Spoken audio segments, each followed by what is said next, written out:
राष्ट्र निर्माण के लिए सिर्फ अच्छे इंसान की जरूरत है, सिर्फ अच्छे इंसान की जरूरत है।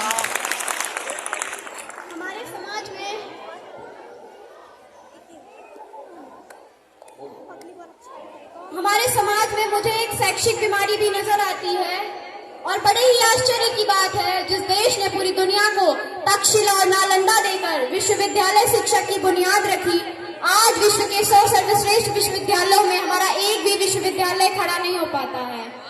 जहां एक और हमारे पास IIT, NIT और IIM जैसे शिक्षण संस्थान हैं, वहीं दूसरी ओर हमारे देश के गरीब युवा को बेरोजगारी की जमात में खड़ा करने के लिए उनके हाथ में सर्व शिक्षा अभियान का झुंझुना पकड़ा दिया जाता है। और इसका केवल एक ही कारण है, हमारे देश की शिक्षा नीति केवल 2 तरह के लोगों के लिए बनती है, पहले जो विद्वान हैं और दूसरे जो धनवान हैं। ऐसी ही कई बीमारियां आपको हमारे समाज में देखने को मिलेंगी और इन बीमारियों की जड़ है हमारा अंधविश्वास।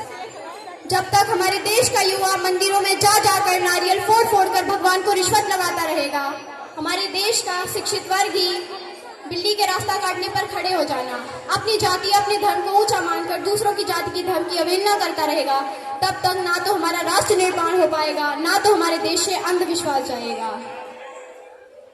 हमारी संस्कृति, हमारी सभ्यता को दुनिया ने शीश नवाया है, तो क्यों हमने आस्था के नाम पर अंधविश्वास फैलाया है? हमारा राष्ट्र निर्माण तब संभव होगा जब हमारे देश में महिलाओं की पूजा नहीं, उनकी इज्जत की जाएगी। राष्ट्र निर्माण तब संभव होगा जब हम जाति के संरक्षण पर नहीं बल्कि समाज सशक्तिकरण पर बात करेंगे। राष्ट्र निर्माण तब संभव होगा जब स्वच्छ भारत अभियान में केवल सरकार ही नहीं बल्कि सड़क पर चलता हुआ हर एक नागरिक हाथ बटाएगा। राष्ट्र निर्माण तब संभव होगा जब एक गरीब घर का बच्चा मध्याह्न भोजन के लिए नहीं बल्कि ज्ञानार्जन के लिए सरकारी स्कूल की चौखट पर कदम रखेगा।